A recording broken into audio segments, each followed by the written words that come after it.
Welcome to the New York Jets fantasy team preview, taking a look at a team that really thrived last year, I think, in DFS. I mean, you're looking at a pretty heavy passing game of Ryan Fitzpatrick and Eric Decker and Brandon Marshall. I mean, it was a dominant stretch there for basically the last 8 weeks of the season of those three. So I came into the season with some preconceived notions about Brandon Marshall and age, and I figured he coming off a pretty major injury, getting older, Brandon Marshall's fallen off.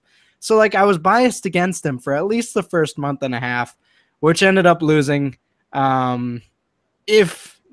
some money if you didn't hit him on certain weeks. So that was painful. But by the end of the year, he was just dominant. Him and Ryan Fitzpatrick obviously had a pretty good rapport there. 1,500 receiving yards and 14 touchdowns, over 100 catches. 173 targets too. Not something I expected from any Jets player at least a few years ago. So things are a lot different with Chan Gailey there. As mentioned before, Eric Decker, 1,000 receiving yards and 12 touchdowns as well. Not quite the same high ceiling, but those two seem to be are going to be the main guys in the offense again this year. Yeah, definitely. I mean, both of them were dominant inside the red zone. Both came away at the end of the year with 10 touchdowns each inside the 20. And obviously both were above 30% as far as red zone target percentage in comparison to the rest of the team. I mean, that's a dominant number between the two of them. Is when you get into the red zone, you knew where it was going. And I don't think you and I could be any happier that Ryan Fitzpatrick is back, because it would have been awful with Geno Smith. It would have been better in terms of tournament and low ownership for this Jets team. But yeah, Fitzpatrick being back is obviously huge for the consistency of those two and obviously just the offense in general. Fitzpatrick, 3,900 passing yards, 31 TDs last year. So there were multiple occasions where he was just underpriced consistently. Stacking him with Marshall, stacking him with Decker, it makes some cash game weeks really easy, and I think it should be pretty similar to that again. They're really a two team receiving option, a two receiving option team, And that's what's kind of good about that team is just because, they do have a fairly tough schedule as far as the passing game. Obviously playing the Bills and Patriots twice isn't easy, but they also go play Cincinnati, Arizona, Kansas City, and Seattle. Those are four tough teams. So, yeah. But the only good thing is that target and kind of volume is still going to be there for those guys, which makes it okay.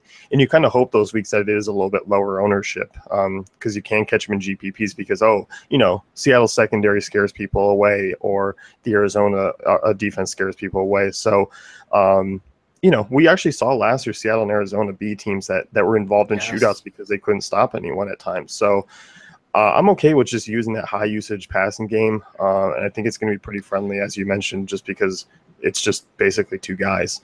And in the running game, obviously, Chris Ivory's gone, is in Jacksonville now. They replaced him with Matt Forte. But in terms of tournaments, Jay Samaro in the passing game and Bilal Powell in the running game. If anything happens to Forte this year, I really think Bilal Powell is going to have a really, really strong sort of GPP and potentially cash game type upside with sort of how they used him last year. 63 targets in the receiving game, 388 receiving yards. And it sounds like they're going to keep him that involved this year as well. So I'm pretty excited about him. I know a lot of people like Forte, and I do think he could get sort of 250 touches this year, but I think Powell's the real upside guy there. Yeah, I definitely think so too, and especially since Forte, obviously he's at an age where things start to kind of trend downhill. And obviously, there's been talks that they might not limit his workload, but it might be, just sort of average. It won't be anything over the top, which is nice because Powell's going to be at a pretty cheap price tag probably for most of the season, right, where, Forte is still going to carry that name value and kind of be at a premium price. But I'm with you. I think Powell's an interesting option. especially in the passing game.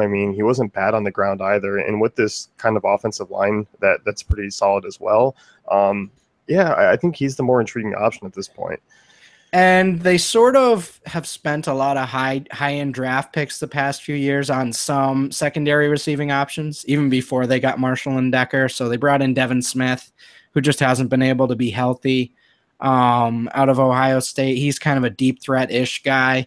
If he gets on the field at some point in the year, I could see him being a tournament one-off. But at the same time, it's tough to really guarantee he even sees the field this year. So the real guy that I'm kind of looking at that could become a third option in that receiving game and sort of open things up a little more for Marshall and Decker is Jace Amaro. Third-year tight end out of Texas Tech, was a really prolific receiving option in that system. They drafted him in the second round. He just hasn't been able to stay healthy. All reports are good. So am I worried about Marshall and Decker's targets? No, but I think they could be better served if they have just a third option in the seam or in the middle, sort of as a dump-off guy, taking some of the coverage. Because, I mean, I could see teams just doubling both of them, right? It's just like there's nobody else right now. So if Amaro can emerge, I think that'll be better for everyone's efficiency. Right, and that's the thing. It's like maybe they do take a small hit in targets, but they are going to be more efficient targets. And right. And you look, I mean, last year, I mean, 72% of the receptions went to wide receivers. I mean, that's just how it was. And in the backfield, it was 26%. Just 2% of their touches or receptions went to tight ends. I mean, dead last in the league. That's right. They basically, it's like, why even put a tight end out there, which they hardly did anyway. So. Yeah. That's something that they need, especially in this league where tight ends are such a big part of teams' offenses now. It does kind of help balance things out for receivers because you can use the middle of the field. Yep. And I mean, 305 targets Marshall and Decker combined for last year. That's something else. That does not happen very often, you know. Normally players don't even get, even number one targets usually don't even get over 140 targets. So having two guys above 130 is pretty incredible. Yeah, definitely. I mean, you just look at this, you know, this offense. I mean, it was a heavy passing attack last year. I mean, they ranked sixth in average passing touchdowns per game. I mean, I'm not quite sure they can duplicate those types of numbers just because it was such a dominant stretch by Decker and Marshall, but there is potential to still kind of finish within the top 10 again. But as you mentioned, there are quite a few NFC West teams on that schedule, and those teams always seem to grind. When they're on team schedules, that seems to be when players have off fantasy seasons. So that's definitely something to keep an eye on going forward. And back to Matt Forte, I'm not knocking Matt Forte. I think he's going to be a solid DFS option this year. I'm just saying there could be a really strong few weeks for Powell here if Forte gets sort of nicked up and is sort of limited but not out. I could really see Powell taking over that third down role, especially if the team gets down. They're gonna probably want to make a playoff run here with the team they've constructed. It's a pretty win now sort of movement here. So if they are, they're going to want to save Forte for the stretch run. If that's the case, Powell's going to get a ton of snaps. Yeah, definitely. I mean, could you see at this point maybe it being almost kind of a split backfield? I mean, it sounds crazy because Powell's just kind of been like this. He hasn't really been a journeyman because he's only been on the Jets. But, I mean, this is his sixth year now, and he hasn't really become a big name or anything, but he's just been sticking around there. His role slowly stayed similar or increased, and he's just kind of stayed around, and he's good. Like he showed us last year, he's a good running back. So, and he can handle a relatively solid workload. So I'm excited for him. I think he's a great value in sort of season-long leagues. Obviously, that's not what we're focusing on, though. Yeah, definitely. I think it's going to be a week-to-week basis where it's just going to be Forte's price that kind of dictates how we use him.